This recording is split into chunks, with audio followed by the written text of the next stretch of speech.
அல்லாஹ் உலகத்தை படைச்சிட்டு தன்னை வணங்கப்படுவதற்காக வேண்டி ஒரு இடத்தை அல்லாஹ்வே தேர்ந்தெடுத்தான். அதுதான் காபா. அல்லாஹ்வே தேர்ந்தெடுத்தான்.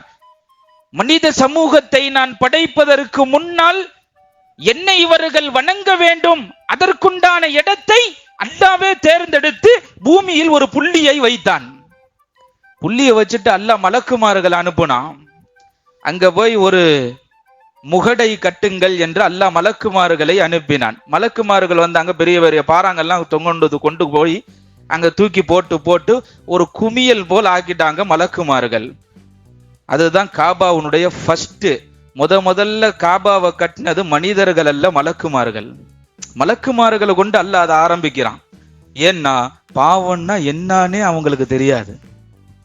அப்படிப்பட்ட மலக்குமார்களை கொண்டு அல்லாஹ் காபாவை முதலில் கட்டினான்.